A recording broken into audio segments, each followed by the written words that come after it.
ಒಂದು ಮೊದಲಿಗೆ ಬಾಬಾ ಸಾಹೇಬ್ ಅಂಬೇಡ್ಕರ್ ಅವರ ಒಂದು, ಯಾಕಂದರೆ ಇಲ್ಲಿರುವಂಥ ಎಲ್ಲ ವಿದ್ಯಾರ್ಥಿನಿಯರನ್ನ ಗಮನಿಸಿದಾಗ ಅವ್ರು ಹೇಳಿರುವಂಥ ಒಂದು ಮಾತು ಬಹಳ ನೆನಪಿಗೆ ಬರ್ತದೆ. ಬಾಬಾ ಸಾಹೇಬ್ ಅಂಬೇಡ್ಕರ್ ಹೇಳ್ತಾರೆ, ನಾನು ಒಂದು ಸಮಾಜದ ಅಳತೆಯನ್ನು, I measure the progress of a community by the degree of progress which women have achieved ಅಂತ. ಯಾವ ಸಮಾಜ, ಯಾವ ದೇಶ ಎಷ್ಟು ಅಭಿವೃದ್ಧಿ ಹೊಂದಿದೆ ಅನ್ನುವುದನ್ನು ನಾನು ಅಲ್ಲಿನ ಹೆಣ್ಣು ಮಕ್ಕಳು ಎಷ್ಟು ಅಭಿವೃದ್ಧಿ ಹೊಂದಿದ್ದಾರೆ ಅನ್ನುವುದರ ಆಧಾರದ ಮೇಲೆ ಅಳಿತೇನೆ ಅಂತ ಹೇಳ್ತಾರೆ ಬಾಬಾ ಸಾಹೇಬ್ ಅಂಬೇಡ್ಕರ್. ಹಾಗಾಗಿ ಮಕ್ಕಳೇ, ನಾನು ನಿಮಗೆ ಇವತ್ತು ಸಾವಿತ್ರಿಬಾಯಿ ಫುಲೆ ಬಗ್ಗೆ ಬಹಳ ಕಡಿಮೆ ಹೇಳ್ತೀನಿ, ಯಾಕಂದ್ರೆ ನೀವೇ ಬಹಳ ಜಾಸ್ತಿ ಹೇಳ್ಬಿಟ್ರಿ. ನೋಡಿದೆ, ಬಹಳ ಚೆನ್ನಾಗಿ ಮಾಹಿತಿಯನ್ನು ತಗೊಂಡಿದ್ರೆ. ಸರ್ ಹೇಳಿದ್ರು ಬಹಳ ಅರ್ಜೆಂಟಲ್ಲಿ, ಸರ್ ನೀವು ಹೇಳಿದ ಮೇಲೆ ಒಂದು ಸ್ವಲ್ಪ ಭಾಷಣಕ್ಕೆ ಪ್ರಿಪೇರ್ ಆಗಿದ್ದಾರೆ ಮಕ್ಕಳು ಅಂತ. ತುಂಬ ಚೆನ್ನಾಗಿ ಮಾತಾಡಿದ್ರು, ಏನು ಪರವಾಗಿಲ್ಲ, ಬಹಳ ಚೆನ್ನಾಗಿ ಹೇಳಿದರು. ಭಾರತ ದೇಶದ ಇತಿಹಾಸ ಹೆಂಗಿತ್ತು ಅಂತಂದ್ರೆ, ನಮ್ಗೆಲ್ಲರಿಗೂ ಗೊತ್ತಿರುವ ಪ್ರಕಾರ ಸುಮಾರು 10ನೇ ಶತಮಾನದಲ್ಲಿ ರಚನೆಯಾದಂತಹ ವೇದಗಳ ಕಾಲವನ್ನು ನೋಡ್ತಾ ಬಂದಾಗ, ವೇದದಲ್ಲಿ ಕೊನೆಯಲ್ಲಿ ಬರುತ್ತೆ 10ನೇ ಮಂಡಲ. ಋಗ್ವೇದದ ಕೊನೆಯಲ್ಲಿ 10ನೇ ಮಂಡಲದಲ್ಲಿ 94ನೇ 92ನೇ ಶ್ಲೋಕಗಳು ಹೇಳ್ತವೆ ನಿಮಗೆ ವರ್ಣ ತಾರತಮ್ಯ ಮತ್ತು ಲಿಂಗ ತಾರತಮ್ಯದ ಮಾಹಿತಿಯನ್ನ ಕೊಡ್ತದೆ. ಹೆಣ್ಣು ಮಕ್ಕಳ ಬಗ್ಗೆ ನೋಡಿ, ಇಡೀ ಇತಿಹಾಸವನ್ನು ಗಮನಿಸಿದಾಗ ನಮಗೆ ಬ್ರಾಹ್ಮಣರು ಸುಪೇರಿಯರ್ ಇರುವುದನ್ನ ಕಾಣಿಸ್ತದೆ, ನಂತರ ಕ್ಷತ್ರಿಯರು, ನಂತರ ವೈಶ್ಯರು, ನಂತರ ಶೂದ್ರರು, SC STಗಳು, ನಂತರದಲ್ಲಿ ಇವು 5 ಸಮುದಾಯಗಳನ್ನು ಬಿಟ್ಟರೆ ಅತಿ ಹೆಚ್ಚು ಶೋಷಣೆಗೆ ಒಳಗಾಗಿದ್ದು ಭಾರತ ದೇಶದಲ್ಲಿ ಯಾರಾದರೂ ಇದ್ರೆ ಅದು ಮಹಿಳೆ. ಹೆಣ್ಣು ಮಕ್ಕಳಿಗೆ ಬಹಳ ಕಠಿಣ ಮತ್ತು ಕೆಟ್ಟ ಪರಿಸ್ಥಿತಿ ನಮ್ಮ ದೇಶದಲ್ಲಿ ಇರುವುದನ್ನು ನಾವು ಇತಿಹಾಸದುದ್ದಕ್ಕೂ ನೋಡ್ತಾ ಬರ್ತೀವಿ. ಇತಿಹಾಸದುದ್ದಕ್ಕೂ ಅಲ್ಲಿ ಒಂದು ಶ್ಲೋಕ ಬರ್ತದೆ. ಶ್ಲೋಕ ಏನ್ ಹೇಳುತ್ತೆ ಅಂತಂದ್ರೆ, ಮಹಿಳೆಗೆ ಸ್ವತಂತ್ರವಾಗಿ ಇರಕ್ಕೆ ಅವಕಾಶ ಇಲ್ಲ ಅಂತ. ಪಿತಾ ರಕ್ಷಿತೆ ಕೌಮಾರ್ಯ, ಪತಿ ರಕ್ಷಿತೆ ಯೌವನ, ಪುತ್ರ ರಕ್ಷಿತೆ ಮುಪ್ಪೆ, ಸ್ತ್ರೀನ ಸ್ವತಂತ್ರ ಗರ್ಹತಮ್ ಅಂತ ಹೇಳುತ್ತೆ.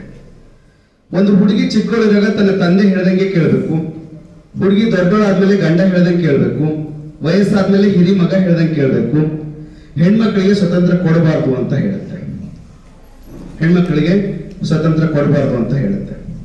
ಇದರ ಆಧಾರದ ಮೇಲೆ ಸಮಾಜ ಕಟ್ತಾ ಬರುವಂತ ಭಾರತ ದೇಶದ ಇತಿಹಾಸವನ್ನು ಗಮನಿಸ್ತಾ ಬಂದಾಗ ಶ್ರೇಷ್ಠತೆ ಬಹಳ ಕಡೆ ತೋರಿಸ್ತಾರೆ, ಆದ್ರೆ ತಪ್ಪಿರೋದನ್ನ ತೋರ್ಸಂಗಿಲ್ಲ.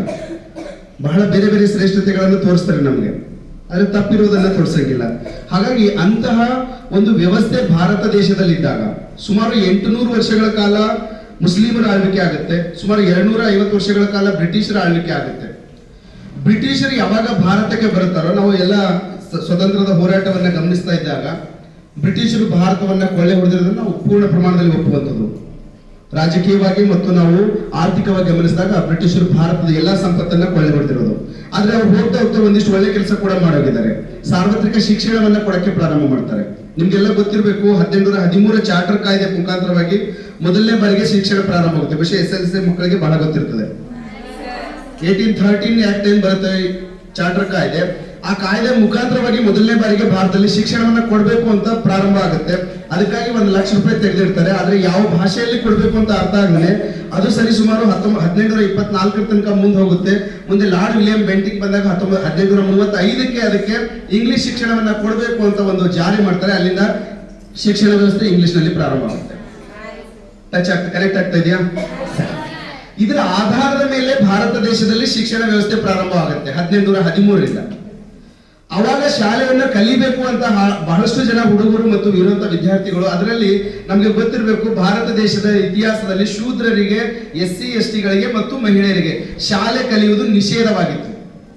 ಕಲಿಯಂಗಿಲ್ಲ, ಶಾಲೆ ಕಲಿಯಂಗಿಲ್ಲ. ಅದು ಒಂದು ರೀತಿ ಅಪ್ಪರ್ ಕಾಸ್ಟ್ ನ ಹೆಜಮನಿ ಆಗಿತ್ತು. ಅಂದ್ರೆ ಅವ್ರ ಹಿಡಿತದಲ್ಲಿತ್ತು, ನಾವೇ ಕಲಿಬೇಕು, ನಾವೇ ಹೇಳಬೇಕು ಅಂತ ಅನ್ನೋ ರೀತಿ ಆ ಕಾಲದ ವ್ಯವಸ್ಥೆ ಆಗಿತ್ತು. ನಾವು ಯಾರಿಗೂ ತಪ್ಪಂತ ಹೇಳಕ್ಕಾಗಿಲ್ಲ, ಆ ಕಾಲದ ವ್ಯವಸ್ಥೆನೆ ಹಾಗಿತ್ತು. ಆದ್ರೆ ನಂತರದಲ್ಲಿ ಬಂದಾಗ ಯಾವಾಗ ಬ್ರಿಟಿಷರು ಬರ್ತಾರೋ ಭಾರತ ದೇಶದಲ್ಲಿ ಅವ್ರ ಉದ್ದೇಶ ಬೇರೆ ಇರುತ್ತೆ. ನನಗೆ ಕೆಲಸಕ್ಕಾಗಿ ಯುವಕರು ಬೇಕು ಅನ್ನೋ ಕಾರಣಕ್ಕಾಗಿ ಅವರು ಎಜುಕೇಶನ್ ಅನ್ನೋದು ಕೊಡಕ್ಕೆ ಪ್ರಾರಂಭ ಮಾಡ್ತಾರೆ. ಆದ್ರೆ ಎಜುಕೇಶನ್ ತಗೊಂಡವರು ನಮ್ಮ ದೇಶದ್ದು ಮತ್ತು ಬೇರೆ ದೇಶದ ಎಲ್ಲ ಸಾಹಿತ್ಯವನ್ನ ಅಧ್ಯಯನ ಮಾಡಿ ಪ್ರಶ್ನೆ ಮಾಡಕ್ಕೆ ಸ್ಟಾರ್ಟ್ ಮಾಡ್ತಾರೆ, ಈ ವ್ಯವಸ್ಥೆ ನಮ್ಮ ದೇಶದಲ್ಲಿ ಯಾಕೆ ಹಿಂಗಿದೆ ಅಂತ. ಇಂಥ ಸಂದರ್ಭದಲ್ಲಿ ಬರುವಂತಹ ಒಬ್ಬ ವೀರ ಮಹಿಳೆ, ಧೀರ ಮಹಿಳೆ ಮತ್ತು ಒಬ್ಬ ಕ್ರಾಂತಿಯ ಜ್ಯೋತಿಯನ್ನ ನಾವು ಗಮನಿಸ್ತೀವಿ ಅಂದ್ರೆ ಅದು ಯಾರನ್ನ? ಸಾವಿತ್ರಿಬಾಯಿ ಫುಲೆಯನ್ನ.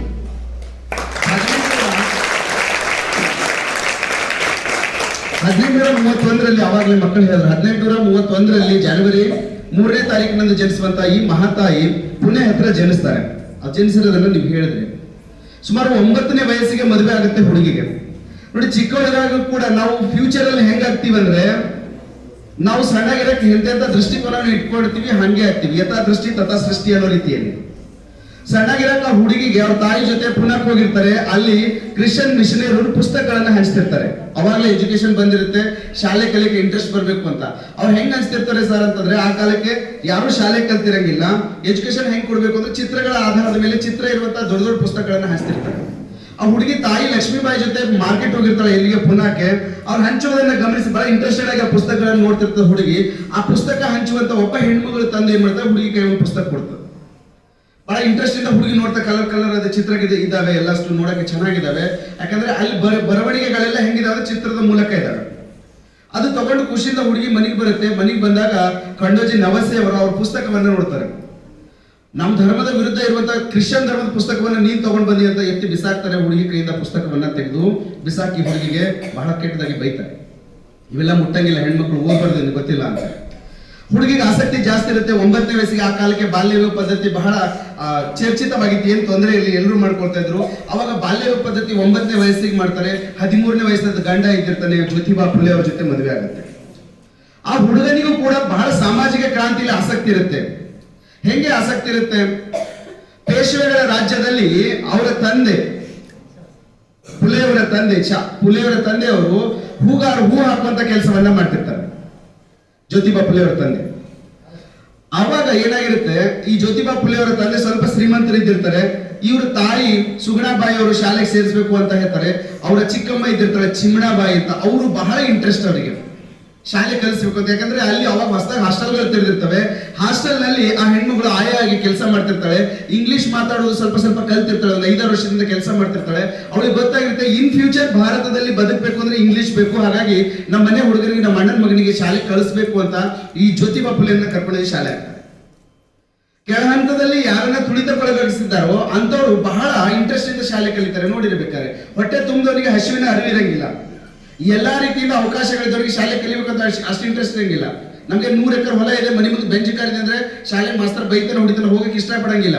ಆದ್ರೆ ಕಷ್ಟ ಇರೋನಿಗೆ ಗೊತ್ತು ಆ ಅಕ್ಷರದ ಜ್ಞಾನದ ಒಂದು ಮಹತ್ವ ಏನು ಅಂತ. ಹಾಗಾಗಿ ಆ ಹುಡುಗ ಕಲಿತಾನೆ, ತುಂಬಾ ಚೆನ್ನಾಗಿ ಕಲಿತಾನೆ. ಶಾಲೆಯಲ್ಲಿ ಬುದ್ಧಿವಂತ ಹುಡುಗ ಇದ್ದಿರ್ತಾನೆ. ಅವನ ಜೊತೆ ಒಬ್ಬ ಬ್ರಾಹ್ಮಣ ಹುಡುಗ ಕೂಡ ಕಲಿತಿರ್ತಾನೆ. ಅವನು ಆ ಕಾಲಕ್ಕೆ ಬಾಲ್ಯ ವಿವಾಹ ಆಗ್ತಿರುತ್ತೆ. ಆ ಬಾಲ್ಯ ವಿವಾಹ ಸಂದರ್ಭದಲ್ಲಿ ಅವನು ಆ ಹುಡುಗನಿಗೆ ಆಹ್ವಾನ ಮಾಡ್ತಾನೆ, ಜ್ಯೋತಿಬಾ ಫುಲೆಗೆ, ನಮ್ಮ ಮನೆಗೆ ಬಾ, ನನ್ನ ಮದುವೆ ಇದೆ ಅಂತ. ಈ ಹುಡುಗ ಅವನ ಜೊತೆ ಮನೆಗೆ ಹೋಗ್ತಾನೆ. ಮನೆಗೆ ಹೋದಾಗ ಮದುವೆ ಕಾರ್ಯಕ್ರಮ ನಡೀತಿರುತ್ತೆ. ನಡೆಯುವ ಸಂದರ್ಭದಲ್ಲಿ ಆ ಹುಡುಗನ ಎಲ್ಲ ಪೇರೆಂಟ್ಸ್ ಗಳು ಗಮನಿಸ್ತಾರೆ. ಯಾರಾದ್ರೆ ಒಬ್ಬ ಅಸ್ಪೃಶ್ಯ ಸಮುದಾಯದವನು, ಹೂಗಾರ ಸಮುದಾಯ, ಅವರು ಕೆಳಹಂತದ ಜಾತಿಯವನು, ಶೂದ್ರ ಸಮುದಾಯ, ನಮ್ಮ ಮದುವೆಗೆ ಬಂದಿದ್ದಾನೆ ಅಂತ ಹುಡುಗನಿಗೆ ಶರ್ಟ್ ಹಿಡಿದು ಅವ್ರು ನಡ್ಕೊಂತ ಹೋಗುವಾಗ ಹಿಡಿದು ಹೊರಗಡೆ ಹಾಕಿ ಬೈದ್ ಬಿಡ್ತಾರೆ. ಅದು ಜ್ಯೋತಿಬಾ ಫುಲೆಯವರಿಗೆ ಬಹಳ ನೋವು ಅಂತ ಅನಿಸ್ತದೆ, ಏನ್ ನನಗೆ ಹಿಂಗ್ ಮಾಡಿದ್ರಲ್ಲ ಅಂತ. ಆದ್ರೆ ಅವ್ರೆಲ್ಲ ಮುಂದೆ ಹೋಗ್ತಾರೆ. ಅಲ್ಲೇ ನಿಂತು ಅಳ್ತಾನೆ ಅಂತ ಹುಡುಗ ಸೈಡ್ ಕೂತ್ಕೋತಾನೆ. ಆದ್ರೆ ಪಕ್ಕದಲ್ಲಿ, ಗಿಡದ ಪಕ್ಕದಲ್ಲಿ ಇನ್ನೊಬ್ಬ ಅಸ್ಪೃಶ್ಯ ಸಮುದಾಯ, SC ST ಸಮುದಾಯ ಒಬ್ಬ ಮನುಷ್ಯ ನಿಂತಿರ್ತಾನೆ. ಆ ಮದುವೆ ಜನ ಎಲ್ಲ ಹೋಗ್ತಿರ್ತಾರಲ್ಲ, ಅವ್ರು ಎದುರುಗಡೆ ಬರಬಾರ್ದು ಅಂತ. ಆ ಕಾಲಕ್ಕೆ ಪೇಶ್ವರ ಕಾಲದಲ್ಲಿ ನೋಡಿ, ಇದು ಬಹಳ ದುರಂತದ ಇತಿಹಾಸ. SC ST ಗಳಿಗೆ ಹೆಂಗ್ ಇಟ್ಟಿದ್ರೆ ಅಂದ್ರೆ, ಹಿಂದೆ ಒಂದು ಬಾಡಿಗೆಯನ್ನ ಕಟ್ಕೊಂಡು, ಮುಂದೆ ಒಂದು ಮಡಿಕೆಯನ್ನ ಕಟ್ಕೊಂಡು ಊರೊಳಗೆ ಬರಬಾರ್ದು ಅನ್ನುವಂತ ನಿಯಮಗಳನ್ನ ಮಾಡಿದ್ರು. ಆ ಮದುವೆ ಜನ ಹೋಗೋದನ್ನ ಕಂಡು ಆತ ಗಿಡದ ಮರಿ ಮುಚ್ಕೊಂಡು ನಿಂತಿರ್ತಾನೆ. ಅವ್ರೆಲ್ಲರೂ ಹೋಗ್ತಾರೆ. ಹೋದ ನಂತರ ಇವನು ಅಳೋದನ್ನ ನೋಡಿ ಇವನಿಗೆ ಬಂದು ಭೇಟಿ ಆಗ್ತಾನೆ ಅಂತ. ನಿನ್ಗೆ ಕೇವಲ ಅವ್ರ ಜೊತೆ ಹೋಗೋದನ್ನ ಬಿಡಿಸಿ ಹಿಂದ್ ಕಳಿಸಿದ್ರೆ ಇಷ್ಟು ದುಃಖ ಪಡ್ತಾ ಇದೆಯಲ್ಲ, ನಮ್ಮ ಸ್ಥಿತಿ ನೋಡು ಹೆಂಗ್ ಇಟ್ಟಿದ್ದಾರೆ ಅಂತ. ಅವಾಗ ಅನಿಸ್ತದೆ ಅವನಿಗೆ, ಹೌದಲ್ಲ ಏನೋ ಒಂದು ಸಮಸ್ಯೆ ಇದೆಯಲ್ಲ ಅಂತ. ವಾಪಸ್ ಬಂದು ಓದಕ್ಕೆ ತಯಾರು ಮಾಡ್ಕೊತಾನೆ. ಥಾಮಸ್ ಪೇನ್ ಅನ್ನುವಂತ ಒಬ್ಬ ಅದ್ಭುತವಾದಂತ ಲೇಖಕರ ಪುಸ್ತಕಗಳನ್ನ ಓದ್ತಾರೆ. ಒಬ್ಬ ದಾರ್ಶನಿಕ ಥಾಮಸ್ ಪೇನ್ ಅಂತ. ಸಮಾನತೆಯನ್ನ ಹೆಂಗ್ ಹೇಳ್ಬೇಕು ಅಂತಂದ್ರೆ, ಗುಲಾಮಗಿರಿಯನ್ನ ಹೋಗಲು ಆ ಥಾಮಸ್ ಪೇನ್ ನ ಪುಸ್ತಕ ಅಮೆರಿಕದಲ್ಲಿ ಬಹಳ ಕಾರಣ ಆಗಿರುತ್ತೆ. ಇಲ್ಲೂ ಈ ತೊಂದರೆ ಹೋಗ್ಬೇಕಂದ್ರೆ ಥಾಮಸ್ ಪೇನ್ ಅನ್ನ ಅಧ್ಯಯನ ಮಾಡಿದಂತ ಜ್ಯೋತಿಬಾ ಫುಲೆಯವರು ಶಾಲೆ ತೆಗಿಬೇಕು. ಎಲ್ಲದಕ್ಕೂ ಮೂಲ ಸಮಸ್ಯೆ ಇರುವಂತದ್ದು ಎಜುಕೇಶನ್.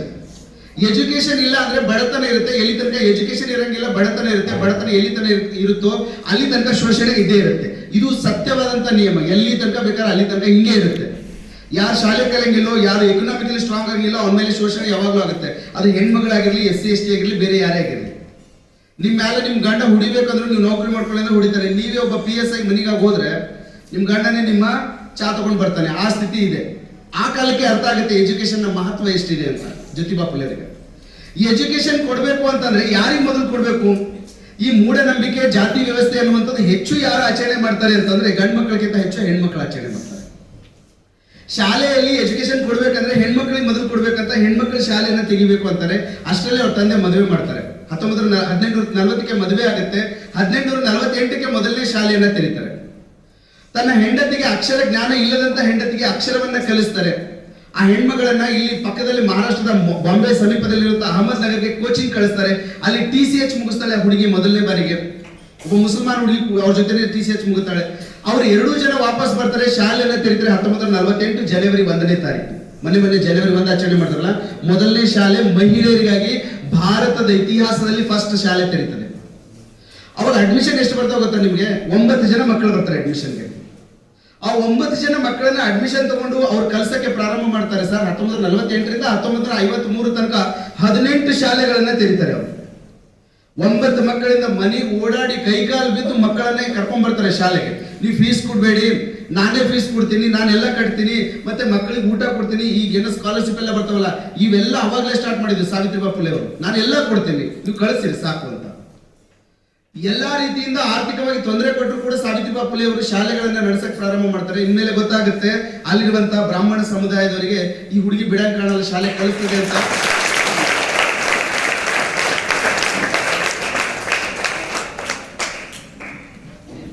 ಆತ್ಮೀಯ ಗೆಳೆಯರು, ಇವಾಗ ತಾನು ಆಗಮಿಸಿದ್ರೆ ಅವರಿಗೆ ಕಾರ್ಯಕ್ರಮಕ್ಕೆ ಸ್ವಾಗತವನ್ನು ಕೋರುತ್ತಾ, ಇವಾಗ ಸಾವಿತ್ರಿಬಾಯಿ ಫುಲೆ ಅವರು ಮೊದಲನೇ ಶಾಲೆಯನ್ನು ತೆರೆದು ಸುಮಾರು 18 ಶಾಲೆಗಳ ತನಕ ಆ ಶಾಲೆಯ ಒಂದು ಮುನ್ನಡೆಯನ್ನು ಮಾಡ್ತಾರೆ.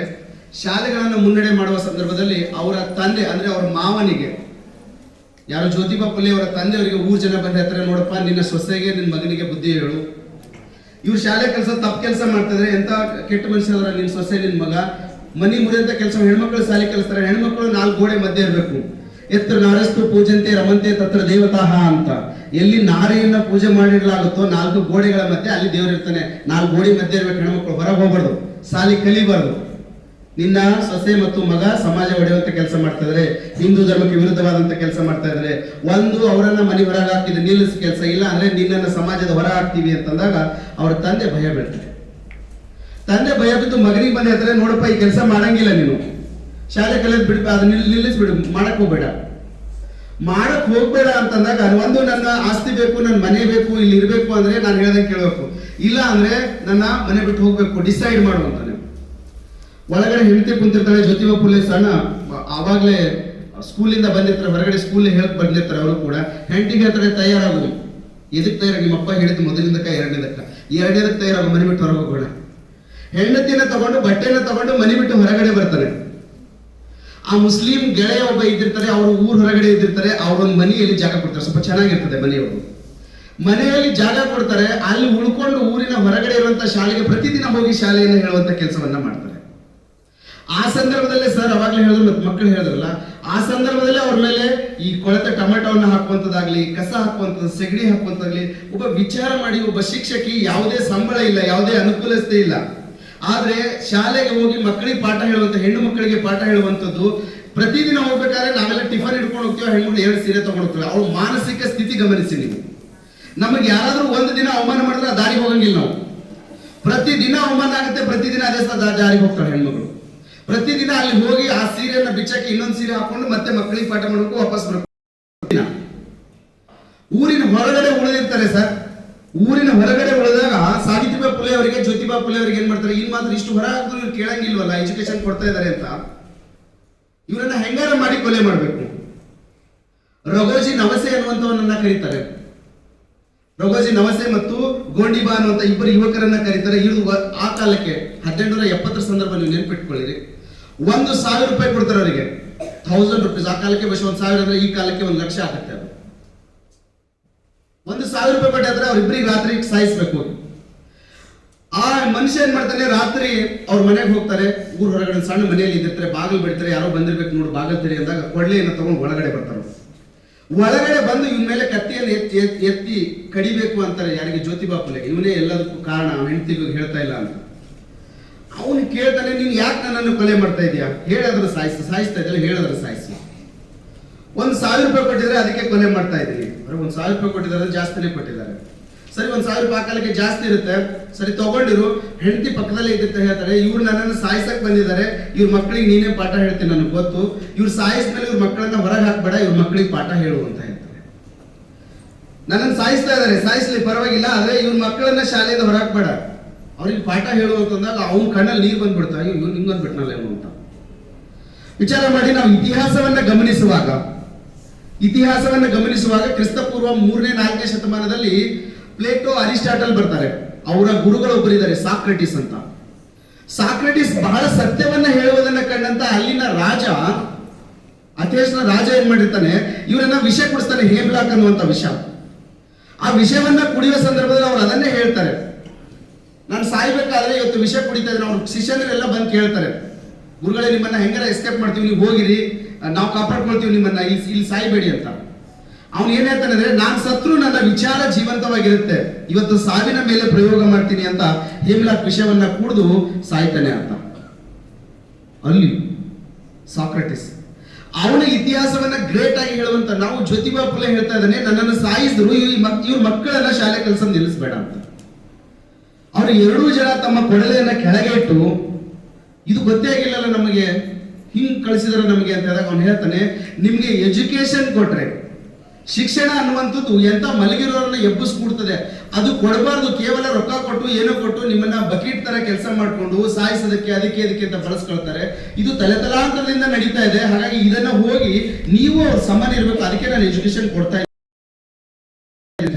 ಈ ಖಂಡೋಜಿ ನವಸೆ ಅನ್ನುವಂಥವನು, ಗೋಂಡಿಬಾ ಅನ್ನುವಂಥ 2 ಜನ ಮುಂದೆ ಎಲ್ಲಿ ತನಕ ಜ್ಯೋತಿಬಾ ಫುಲೆ ಅವರು ಮರಣವನ್ನು ಹೊಂದಂಗಿಲ್ಲ, ಅಲ್ಲಿ ತನಕ ಅವರ ಶಿಷ್ಯಂದಿರಾಗಿ ಅವ್ರ ಜೊತೆಯಲ್ಲಿ ನಿಂತ್ಕೊಂತಾರೆ. ಎಂತೆಂತ ಕೆಲಸಗಳನ್ನ ಮಾಡ್ತಾ ಹೋಗ್ತಾರೆ ಜ್ಯೋತಿಬಾ ಫುಲೆ, ಸಾವಿತ್ರಿಬಾ ಫುಲೆ ಅಂತಂದ್ರೆ ಎಂತೆಂತ ಕೆಲಸಗಳನ್ನ ಮಾಡ್ತಾರೆ. ಆ ಕಾಲದ ವ್ಯವಸ್ಥೆ ಹೆಂಗಿರುತ್ತೆ ಅಂದ್ರೆ, ಯಾರ ಹೆಣ್ಮಕ್ಳು ಚಿಕ್ಕವರಿಗಾಗ ಮದುವೆ, ಬಾಲ್ಯ ವಿವಾಹ ಪದ್ಧತಿ ಅಂತೂ ಸರ್ವೇ ಸಾಮಾನ್ಯ ಆಗಿತ್ತು. ಆ ಬಾಲ್ಯ ವಿವಾಹ ಪದ್ಧತಿಯಲ್ಲಿ ಮದುವೆ ಆದಂತ ಹೆಣ್ಮಕ್ಳು ಅವ್ರ ಗಂಡ ಬೇಗ ತೀರ್ಕೊಂಡ್ರೆ, ಸಣ್ಣಗಿರಕ್ಕೆ ಮಕ್ಳು ಏನು ಪ್ಲೇ ಕಾಲರ ಬಂದು ಈ ರೀತಿ ಕರೋನಾ ಗಿರೋನ ಬಂದು ಆ ಊರಾಗದು ಸತ್ತೋಯ್ತು, ಈ ಊರಾಗಿದ್ದು ಸತ್ತಂದ್ರೆ ಸಣ್ಣ ಮಕ್ಳಿಗೆ ಏನು ಗೊತ್ತಿಲ್ಲ, ಅವರನ್ನ ವಿಧವೆ ಮಾಡಿಡುವಂಥದ್ದು ಸಾಯೋ ತನಕ ಹೆಣ್ಮಕ್ಳನ್ನ. ವಿಚಾರ ಮಾಡಿ, ನಮ್ಮ ದೇಶದ ಸಂಸ್ಕೃತಿ ಮಹಾನ್ ಇದೆ, ನಾವು ಇಲ್ಲ ಅಂತ ಹೇಳಂಗಿಲ್ಲ, ಆದ್ರೆ ಕೆಲವೊಂದ್ ಕಡೆ ಹೆಂಗೆ ಮಹಾನ್ ಇದೆ ಅಂತ ನೀವು ಹೆಣ್ಮಕ್ಳು ಪ್ರಶ್ನೆ ಮಾಡ್ಬೇಕು. ಶಿಕ್ಷಣ ಅನ್ನುವಂಥದ್ದು ಕೇವಲ ಮಾರ್ಕ್ಸಿಗೆ ಅಷ್ಟೇ ಅಲ್ಲ, ಇರುವಂತ ವ್ಯವಸ್ಥೆ ಕೂಡ ಪ್ರಶ್ನೆ ಮಾಡ್ಬೇಕು. ಒಬ್ಬ ಗಂಡ ಸತ್ನು ಅಂತಂದ್ರೆ ಹೆಂಡತಿಯನ್ನ ಒಯ್ದು ಸತಿ ಸಗಮನ ಪದ್ಧತಿ ಅಂತ ಹೇಳ್ಕೊಂಡು ಧರ್ಮದ ಹೆಸರಿನಲ್ಲಿ ಅವಳನ್ನ ಬೆಂಕಿಯಲ್ಲಿ ಹಾಕಿ ಸುಡುವಂತ ವ್ಯವಸ್ಥೆ ಇದೆ. ಆದ್ರೆ ಅದೇ ಗಂಡನಿಗೆ ಹೆಂಡತಿ ಸತ್ತಳಂದ್ರೆ ಅವನಿಗೆ ಸುಡಂಗಿಲ್ಲ, ಅವ್ನಿಗೆ ಇನ್ನೊಂದು ಮದುವೆ ಮಾಡ್ಕೊಂಡು ಮಜಾ ಮಾಡ್ತಾನೆ. ದೇವರುಗಳು ಕೂಡ ಹೆಂಗಿದಾವೆ ಅಂತಂದ್ರೆ, ಯಾರೋ ಒಬ್ಬ ಹೆಂಡತಿನ ಎಳ್ಕೊಂಡು ಹೋಗ್ಬಿಟ್ರೆ ದೇವ್ರ ಹೆಸರು ಹೇಳಂಗಿಲ್ಲ, ಬಸ್ ನೀವು ಹಂಗೆ ತಿಳ್ಕೊಳ್ತೀರಾ ಅಂತೀನಿ, ಯಾಕಂದ್ರೆ ನೀವು ಬಹಳ ಜಾಗೃತ ಮಕ್ಕಳಿದ್ದೀರಾ. ಹೆಂಡತಿಯನ್ನ ಎಳ್ಕೊಂಡು ಹೋದಾಗ ವಾಪಸ್ ತಗೊಂಡ್ ಬಂದ್ಮೇಲೆ ಅವಳ ಶೀಲ ಸರಿ ಇದೆ ಇಲ್ಲ ಅಂತ ಅಗ್ನಿ ಪರೀಕ್ಷೆ ಮಾಡ್ತೀವಿ. 1 ವರ್ಷ ನಾನು ನೀನು ದೂರ ಇದೆಯಾ, ನೀನು ಕೆಟ್ಟವಳಾಗಿರ್ಬೇಕು, ಹಾಗಾಗಿ ಶೀಲ ಸರಿ ಇದೆ ಅಂತ ಅಗ್ನಿ ಪರೀಕ್ಷೆ ಮಾಡ್ತೀವಿ. ಆದ್ರೆ ಇವನು 1 ವರ್ಷ ದೂರ ಇದ್ದಾನೆ, ಇವನಿಗೂ ಅಗ್ನಿ ಪರೀಕ್ಷೆ ಮಾಡ್ಬೇಕು ತಾನೆ. ಆದ್ರೆ ಪ್ರತಿ ಸಲ ಹೆಣ್ಮಕ್ಳ ಮೇಲೆ ಪ್ರಶ್ನಾರ್ಥಕ ಚಿಹ್ನೆಯನ್ನು ಎತ್ತುವಂತ ವ್ಯವಸ್ಥೆ ಇತ್ತು. ಇದಕ್ಕೆ ಪ್ರಶ್ನೆ ಮಾಡಿದವರೇ ಯಾರು ಅಂದ್ರೆ ಸಾವಿತ್ರಿಬಾ ಫುಲೆ. ಎಲ್ಲದಕ್ಕೂ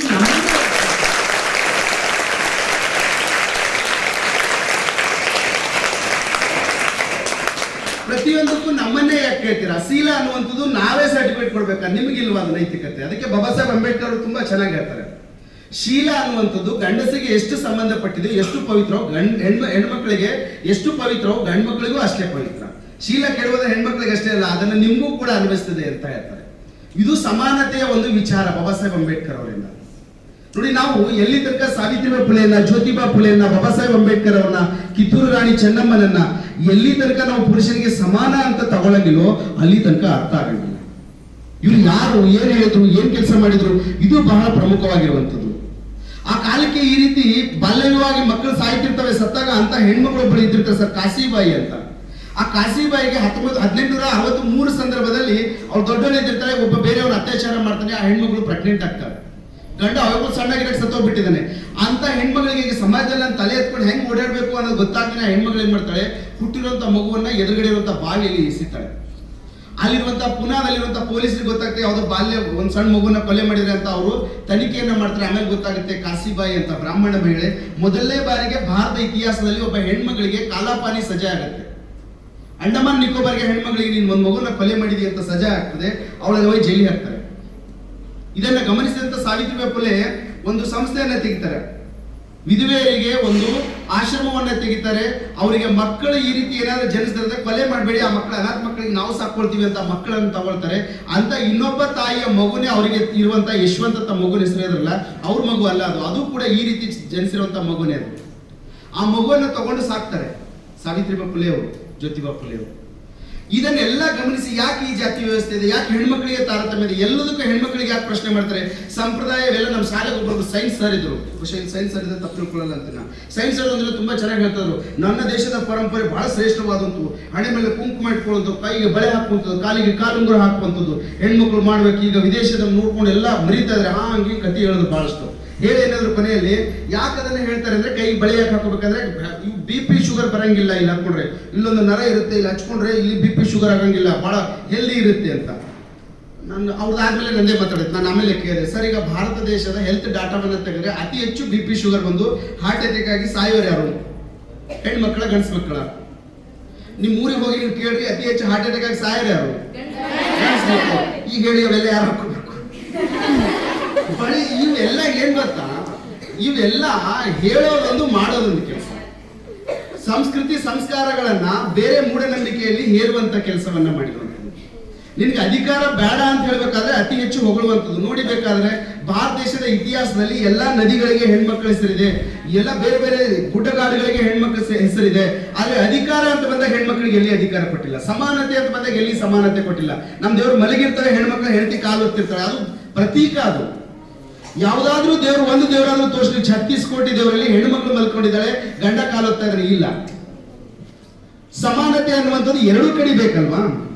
ಇದನ್ನ ತಗೊಂಡ್ ಬರ್ಬೇಕು ಅಂತ ಹೋರಾಟ ಮಾಡಿದ್ದ ಯಾರು? ಸಾವಿತ್ರಿಬಾಯಿ ಫುಲೆ ಅವರು.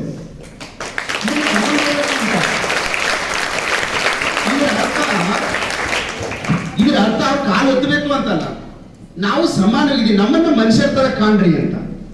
ಶಿಕ್ಷಣ ಪಡೆದ್ರೆ ಗಂಡ ಸಾಯ್ತಾನೆ, ಮಾಡಿದ ಅಡಿಗೆಯಲ್ಲಿ ಹುಳಗಳಾಗ್ತವೆ, ಇವೆಲ್ಲ ಸುಳ್ಳಿರುವಂತದ್ದು ಅಂತ ಹೇಳಿ ಎಜುಕೇಶನ್ ಕೊಡ್ತಾರೆ. ಸರ್ 1955 ಸಂದರ್ಭದಲ್ಲಿ ಅವ್ರು ಕಲಿಸಿರುವಂತ ಮಕ್ಕಳೆಲ್ಲ SSLC ಹೋಗಿರ್ತವೆ. ಆ ಕಾಲದ SSLC ಗೆ ಪುನಃ ಅಲ್ಲಿ ಸೆಂಟರ್ ಬಿದ್ದಿರ್ತದೆ ಮಕ್ಕಳಿಗೆ, ನಿಮ್ಗೆ ಗೊತ್ತಿರಲಿ. ಆ 150 ಮಕ್ಕಳು ಪುನಃ ಎಕ್ಸಾಮ್ ಬರೆಯಕ್ ಹೋಗ್ತಾರೆ. ಸರ್ ಸುತ್ತಮುತ್ತ ಇರುವಂತ 3000 ಜನ ಗಾಡಿ ಕಟ್ಕೊಂಡು ನೋಡಕ್ ಬಂದ್ರೆ ಹೆಣ್ಮಕ್ಳು ಹೆಂಗ್ ಸಾಲಿ ಬರೀತಾರ ಅಂತ, ಹೆಣ್ಮಕ್ಳು ಹೆಂಗ್ ಎಕ್ಸಾಮ್ ಬರೀತಾರ ಅಂತ ನೋಡಕ್ ಬಂದಿರ್ತಾರೆ. ಮೊದಲನೇ ಬಾರಿಗೆ 150ರಲ್ಲಿ 150 ಹುಡುಗಿಯರು ಪಾಸ್ ಆಗ್ತಾರೆ ಸರ್ ಆ ಕಾಲ.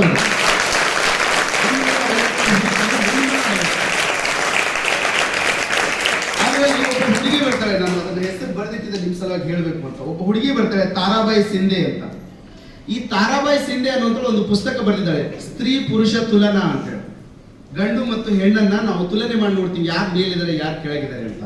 ಅದ್ಭುತವಾದ ಈ ಜಗತ್ತಿನ ಸರ್ವಶ್ರೇಷ್ಠ ಪುಸ್ತಕಗಳಲ್ಲಿ ಆ ಪುಸ್ತಕ ಒಂದು, ಸ್ತ್ರೀ ಪುರುಷ ತುಲನಾ. ಹೆಣ್ಮಕ್ಳು ಮೇಲಿದಾರ ಗಂಡ್ ಮಕ್ಕಳು ಮೇಲಿದಾರ ಅಂತ ಬರೀತಾರೆ. ಆ ಪುಸ್ತಕ ಎಂಡಾಗ್ತಾ ಹೋಗಿ ಏನ್ ಹೇಳುತ್ತೆ ಅಂದ್ರೆ, ಪುರುಷನಿಗಿಂತ ಹೆಣ್ಮಕ್ಳೇ ಒಂದ್ ಕೈ ಮೇಲಿದ್ದಾರೆ ಎಲ್ಲದರಲ್ಲೂ.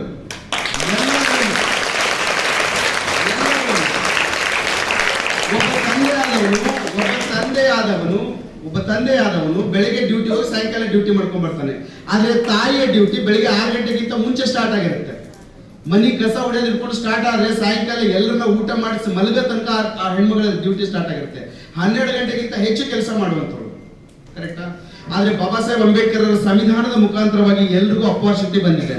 ನಿಮ್ಗೆ ನೀವು ಓದುವಂಥದ್ದು, ನೌಕರಿ ಮಾಡ್ಕೊಳ್ಳುವಂಥದ್ದು ಮಾತ್ರ ನಿಮ್ ಕೆಲಸ. ಈಗ ಇಲ್ಲಿ ತನಕ ನಾವೆಲ್ಲ ನೋಡ್ತಾ ಇದೀವಿ, ಗಂಡ ಏನ್ ಮಾಡ್ತಾನೆ ನೌಕರಿ ಮಾಡ್ತಾನೆ, ಹೆಂಡತಿ ಏನ್ ಮಾಡ್ತಾಳೆ ಅಂದ್ರೆ ಇಲ್ಲ ಹೌಸ್ ವೈಫ್ ಅದಾರಿ ಅಂತ ಹೇಳ್ತಿದ್ರು. ಇನ್ ಮುಂದೆ ಹೌಸ್ ಹಸ್ಬೆಂಡ್ ಅನ್ನ ಹುಟ್ಟಾಕುವಂತ ಕಾಲ ಬಂದಿದೆ. ನೀವು ನೌಕರಿ ಮಾಡ್ಬೇಕು, ನಿಮ್ ಗಂಡ ಮನೆ ಚಾ ಮಾಡ್ಬೇಕು. ಹೌದು, ಅದು ಬಂದಿದೆ ಕಾಲ. ಸಂವಿಧಾನ ಹಂಗೆ ಕೊಟ್ಟಿದೆ. ನೀವು ಕಸ್ಕೊಳ್ಬೇಕು ಅಂತಲ್ಲ, ನಿಮ್ಮ ಅವಕಾಶಗಳನ್ನ ಬಳಸ್ಕೊಳ್ಳಿ. ಸಂವಿಧಾನ ಇನ್ನೊಬ್ರದ್ದು ಕಸ್ಕೊಂಡು ನಿಮಗೆ ಕೊಡಂಗಿಲ್ಲ, ಪುರುಷನ್ ಕಸ್ಕೊಂಡು ಮಹಿಳೆ ಕೊಡಂಗಿಲ್ಲ. ಆದ್ರೆ ಇತಿಹಾಸ ಮಹಿಳೆದೆಲ್ಲ ಕಸ್ಕೊಂಡು ಪುರುಷನಿಗೆ ಕೊಟ್ಟಿದೆ. ನಮ್ಗೆಲ್ಲರಿಗೂ ಕೊಟ್ಟಿದ್ದು ಮಹಿಳೆಯರು ಕಸ್ಕೊಂಡೇ ಕೊಟ್ಟಿದೆ. ನಮ್ಮ ಅಕ್ಕ ತಂಗಿಯರ ಅವಕಾಶಗಳನ್ನ ಕಸ್ಕೊಂಡೆ. ಈಗಲೂ ಕೂಡ ನೋಡಿ, ನೀವೆಲ್ಲ SSLC ಓದಂತ ಮಕ್ಕಳು ಗಮನಿಸಿ, ನಿಮ್ ಮನೆಯಲ್ಲಿ ಇಬ್ರು ಅಣ್ಣ ತಮ್ಮ ಅಕ್ಕ ತಂಗಿ ಇದ್ದೀರಿ ಅಂತಂದ್ರೆ SSLC ಚೆನ್ನಾಗಿ ಇಬ್ರು ಫಸ್ಟ್ ಕ್ಲಾಸ್ ಅಲ್ಲಿ ಪಾಸ್ ಆಗಿರಿ. ನಿಮ್ಮಪ್ಪ ನಿಮ್ ತಮ್ಮನಿಗೆ ಅಥವಾ ನಿಮ್ಮ ಅಣ್ಣನಿಗೆ ಕಾಲೇಜ್ ಹಾಕಕ್ಕೆ ಎಲ್ಲ ವಿಚಾರ ಮಾಡ್ತಾರೆ. ನಿಮ್ ಕಡೆ ಜಾಸ್ತಿ ಇದ್ದಂಗೆ ದಾನ ಕೊಡಂಗಿಲ್ಲ. ನಿಮ್ನ ಹುಡುಗಿ ದೊಡ್ಡದಾಗಿ ಗಂಡು ನೋಡ್ಬೇಕಾಗ್ತದ ಅಂತ ವಿಚಾರ ಮಾಡ್ತಿರ್ತಾರೆ. ನೋಡಿ, ಇದನ್ನ ತಪ್ಪಿಸಿ ನಿಮ್ಮನ್ನ ನೌಕರಿ ಮಾಡಿಸ್ಬೇಕು, ಇದನ್ನ ತಪ್ಪಿಸಿ ನಿಮ್ಗೆ ಅವಕಾಶಗಳನ್ನ ಒದಗಿಸ್ಕೊಡ್ಬೇಕು, ಇದನ್ನ ತಪ್ಪಿಸಿ ನೀವು ಸಮಾನರಾಗಿ ಬಾಳ್ಬೇಕು. ಈಗಿನ ಎಲ್ಲಾ ರೀತಿಯ ರಿಸಲ್ಟ್ ಗಳನ್ನ ಗಮನಿಸಿ, SSLC PUC ಪ್ರತಿಯೊಂದನ್ನ ಗಮನಿಸಿ. ಅದಕ್ಕೆ ಯಾಕೆ IAS ಗಮನಿಸಿ. ನೀವು ಲಾಸ್ಟ್ ಟೈಮ್ IAS ಟಾಪರ್ ಇರುವಂತ ದೇಶಮುಖ್ ಅಂತ ಹುಡುಗಿ IAS ಟಾಪರ್ ಇರುವಂತದ್ದು 2015ರಲ್ಲಿ ಟೀನಾ ಡಾಬಿ ಅಂತ ಒಂದು ಹುಡುಗಿ IAS ಪಾಸ್ ಆಗುತ್ತೆ ಸರ್. ಆ ಹುಡುಗಿ ಬಹಳ ಕಷ್ಟಪಟ್ಟು ಅವ್ರ ತಂದೆ ಇಲ್ಲ ಹುಡುಗಿಗೆ, IAS ಪಾಸ್ ಮಾಡ್ತಾರೆ, UPSC ಎಕ್ಸಾಮ್ ಕ್ರ್ಯಾಕ್ ಮಾಡ್ತದೆ ಹುಡುಗಿ. ಆ ಹುಡುಗಿಗೆ ಇಂಟರ್ವ್ಯೂ ಅಲ್ಲಿ ಕೇಳ್ತಾರೆ, ಏನಮ್ಮ ಇಷ್ಟ ಕಷ್ಟದಲ್ಲಿ ಹೆಂಗ್ ಓದಿ ನಿನ್ಗೆ ಬೋರ್ ಆಗ್ಲಿಲ್ವಾ, ಬೇಡ ಅನ್ಸ್ಲಿಲ್ವಾ, ಸಾಕು ಅಂತ ಅನ್ಸ್ಲಿಲ್ವಾ ಅಂದ್ರೆ ಹುಡುಗಿ ತುಂಬಾ ಚೆನ್ನಾಗಿರುತ್ತೆ. ಇಲ್ಲ ಸರ್ ನಾನು ಬಹಳ ಓದ್ತಾ ಇದ್ದೆ, ನನಗೆ 2-3-4 ತಾಸು ಒಮ್ಮೆ ನನಗೂ ಸಾಕು ಅನಿಸ್ತಿತ್ತು. ಕೆಲವೊಂದ್ಸಲ ಅಟೆಂಪ್ಟ್ಗಳನ್ನು ನೋಡಿದಾಗ, ಕೆಲವೊಂದ್ಸಲ ಎಕ್ಸಾಮ್ಗಳನ್ನ ನೋಡಿದಾಗ ನನ್ನ ಕೈಲಿ ಆಗಂಗಿಲ್ಲ ಅನಿಸ್ತಿತ್ತು. ಬಹಳ ಸಲ ನಾನು ನೆಗೆಟಿವ್ ಥಾಟ್ ಅನ್ನ ಫೀಲ್ ಮಾಡ್ತಾ ಇದ್ದೆ. ಆದ್ರೆ ಎಲ್ಲಾ ಸಲ ನೆಗೆಟಿವ್ ಥಾಟ್ ಫೀಲ್ ಮಾಡಿದಾಗ ನನ್ನ ಕಣ್ಮುಂದೆ ಬರುವಂತ ಏಕೈಕ ಚಿತ್ರ ಯಾರು ಅಂದ್ರೆ ಬಾಬಾ ಸಾಹೇಬ್ ಅಂಬೇಡ್ಕರ್ ಅವರು.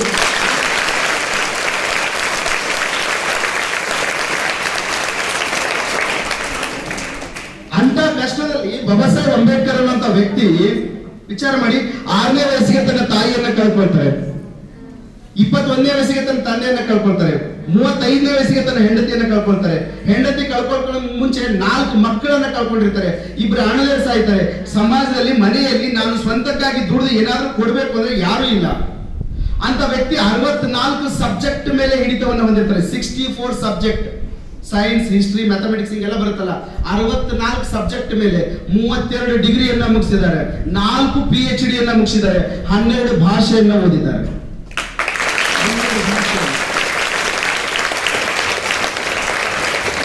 ಎಲ್ಫಿನ್ಸ್ಟನ್ ಕಾಲೇಜಲ್ಲಿ, ಬಾಂಬೆಯಲ್ಲಿ ಇರುವಂತ ಎಲ್ಫಿನ್ಸ್ಟನ್ ಕಾಲೇಜಲ್ಲಿ ಅವ್ರು ಅಡ್ಮಿಷನ್ ಹೋಗಿರ್ತಾರೆ. ಅಡ್ಮಿಷನ್ ಹೋದಾಗ ಸಂಸ್ಕೃತವನ್ನ ಹಾಕ್ತಾರೆ.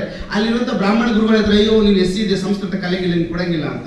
ಸಂಸ್ಕೃತ ಕಲಿಯಂಗಿಲ್ಲ ಅಂದ್ರೆ ಅವ್ರು ಯಾವ ಭಾಷೆ ತಗೊಳ್ತಾರೆ ಗೊತ್ತಾ? ಪಾರ್ಸಿ ಭಾಷೆಯನ್ನ ಆಯ್ಕೆ ಮಾಡ್ಕೊಳ್ತಾರೆ.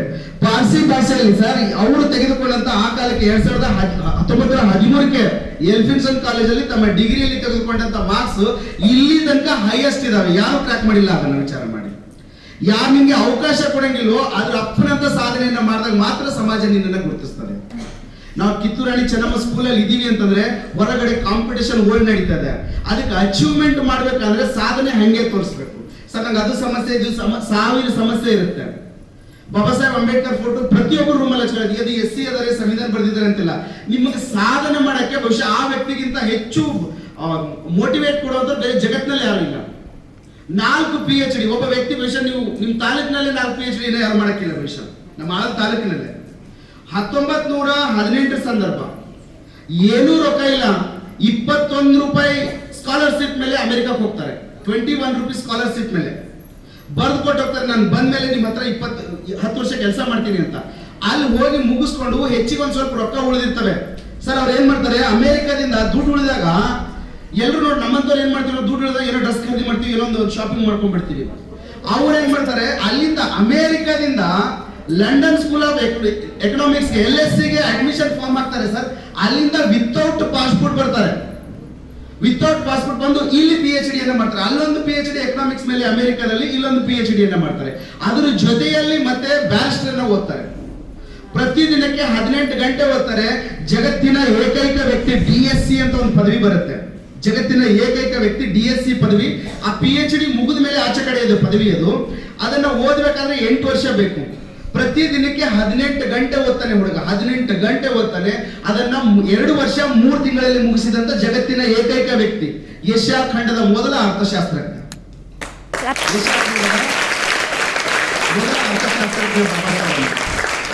ನಿಮ್ಗೆ ಇನ್ಸ್ಪಿರೇಷನ್ ಬೇಕು ಅಂತಂದ್ರೆ ಅದಕ್ಕಿಂತ ದೊಡ್ಡ ಬೇರೆ ಯಾರು ಸಿಗಕ್ಕೆ ಸಾಧ್ಯ ಇಲ್ಲ. ಅಮೆರಿಕದ ಒಂದು ಘಟನೆ ಹೇಳಿರ್ತೀನಿ ಕೇಳಿ ನಿಮಗೆ. ಅಮೆರಿಕದ ಕೊಲಂಬಿಯಾ ವಿಶ್ವವಿದ್ಯಾಲಯದ ಜಗತ್ತಿನ ಸರ್ವಶ್ರೇಷ್ಠ ಮತ್ತು ಅತಿ ದೊಡ್ಡದಾದಂತಹ ಲೈಬ್ರರಿ ಹೊಂದಿರುವಂತಹ ಯೂನಿವರ್ಸಿಟಿ ಅದು ಕೊಲಂಬಿಯಾ ವಿಶ್ವವಿದ್ಯಾಲಯ. ಅಲ್ಲಿ 10 ಲೈಬ್ರರಿಗಳಿದ್ದಾವೆ. ಒಂದೊಂದು ಲೈಬ್ರರಿ ಮಿನಿಮಮ್ ಸಣ್ಣ ಲೈಬ್ರರಿ ಅದಂದ್ರೆ 10 ಮಿಲಿಯನ್ ಪುಸ್ತಕ ಇದಾವೆ. 10 ಮಿಲಿಯನ್ ಅಂದ್ರೆ 1 ಕೋಟಿಗಿಂತ ಜಾಸ್ತಿ ಇರುತ್ತೆ ಅನ್ಕೋತೀವಿ ಸರ್. 10 ಲಕ್ಷ ಸೇರಿದ್ರೆ 1 ಮಿಲಿಯನ್, ಹೌದಾ? 1 ಕೋಟಿಗಿಂತ ಜಾಸ್ತಿ. ಬಹುಶಃ ನಾವು ಕಲಬುರಗಿ ಡಿಸ್ಟ್ರಿಕ್ಟ್ ಹುಡುಕಾಡಿದ್ರು, ನಮ್ಮ ಪೂರ ಡಿಸ್ಟ್ರಿಕ್ಟ್ ಹುಡುಕಾಡಿದ್ರು ಇಷ್ಟು ಪುಸ್ತಕ ಸಿಗಂಗಿಲ್ಲ. ಅಲ್ಲಿ ಅದು ಸಣ್ಣ ಲೈಬ್ರರಿ. ಅಂತ ದೊಡ್ಡ ದೊಡ್ಡ ಲೈಬ್ರರಿಯಲ್ಲಿ ಓದ್ತಾರೆ. ಪ್ರತಿದಿನ ಬೆಳಗ್ಗೆ ಯಾವಾಗ ಅದನ್ನ ಓಪನ್ ಮಾಡ್ತಾರಲ್ಲ ವಾಚ್ಮ್ಯಾನ್ ಬಂದು, ಅವನ ಜೊತೆ ಒಳಗಡೆ ಬಂದಂತ ಹುಡುಗ ಪ್ರತಿದಿನ ಹೋಗಿ ಸಾಯಂಕಾಲ ತನಕ ಓದ್ತಿರ್ತಾನೆ. ಪ್ರತಿದಿನ ಒಳಗೆ ಹೋಗ್ತಾನೆ ಹುಡುಗ, ಆಮೇಲೆ ವಾಪಸ್ ಬರಂಗಿಲ್ಲ. ರಾತ್ರಿನೇ ಬರ್ತಾನೆ. ಯಾವಾಗ ಗೇಟ್ ಹಾಕ್ಬೇಕು ತಮ್ಮ ಎದುರು ನಡಿ ಅಂದಾಗ ಬರಬೇಕು.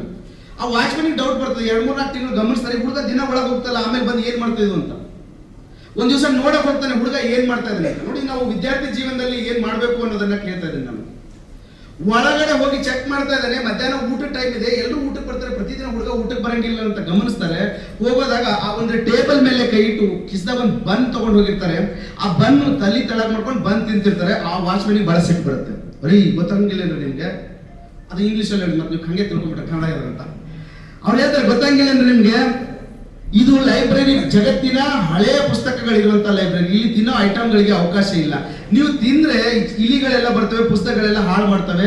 ನಾನು ನಿಮ್ಮ ಚೇರ್ಮನ್ ಅಲ್ಲಿ ಕಂಪ್ಲೇಂಟ್ ಮಾಡ್ತೀನಿ ಅಂತ ಬಾಬಾ ಸಾಹೇಬ್ ಅಂಬೇಡ್ಕರ್ ಅವರು ತಲೆ ಮೇಲೆ ಆಮೇಲೆ ಹೇಳ್ತಾರೆ, ನೋಡಿ ಸರ್, ನಾನು ಹೀಗೆ ಸ್ಕಾಲರ್ಶಿಪ್ ಮೇಲೆ ಓದಕ್ಕೆ ಬಂದಂತ ವಿದ್ಯಾರ್ಥಿ, ಬಹಳ ಕಷ್ಟದಲ್ಲಿದ್ದೀನಿ.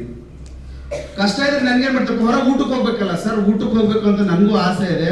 ಆದ್ರೆ ನನ್ನ ಜೇಬಲ್ಲಿ ಇರುವಂತದ್ದು $1 ಮಾತ್ರ ಇದೆ. ಇದು ಈ ತಿಂಗಳು ಮುಗಿದಾಗ ರೆಂಟ್ ಕೊಡ್ಬೇಕು. ನಾನು ಈ ತಿಂಗಳು ಮುಗಿದಾಗ ರೆಂಟ್ ಕೊಡ್ಬೇಕು. ಈಗ ಊಟ ಮಾಡ್ತಾ ಹೋದ್ರೆ ತಿಂಗಳಲ್ಲಿ ಇದು ಇರಂಗಿಲ್ಲ ನನ್ನ ಹತ್ರ. ಹಾಗಾಗಿ ನಾನು ಒಂದು ಬಂದ ಮೇಲೆ ಪ್ರತಿದಿನ ಕಳೀತಾ ಇದ್ದೀನಿ ಅಂತ. ಒಂದು ಬಂದ ಮೇಲೆ ಓದುವಂತ ಹುಡುಗ ಸರ್ ಎಷ್ಟು ಓದ್ತಾನಂದ್ರೆ ಅವರ ಜೀವಿತಾವಧಿಯಲ್ಲಿ 50,000 ಪುಸ್ತಕಗಳನ್ನು ಓದ್ತಾರೆ.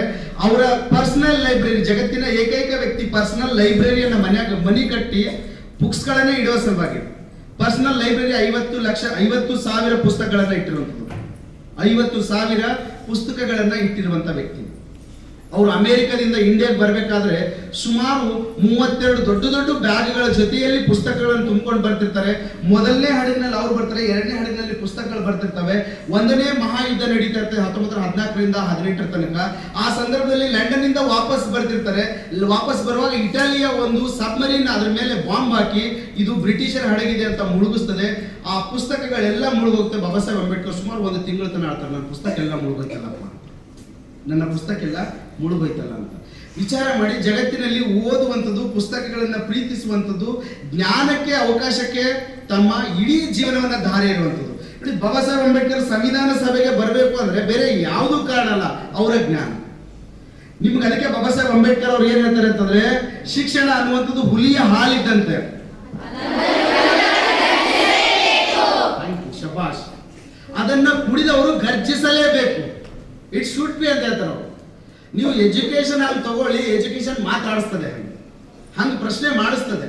ನಿಮ್ಮ ಮೇಲೆ ಆಗುವಂತ ಪ್ರತಿ ಅನ್ಯಾಯವನ್ನ, ಪ್ರತಿ ಶೋಷಣೆಗಳನ್ನ, ಪ್ರತಿ ಮೂಢನಂಬಿಕೆಯನ್ನ ಪ್ರಶ್ನೆ ತನಗೇ ಮಾಡಿಸ್ತದೆ ಅವರು.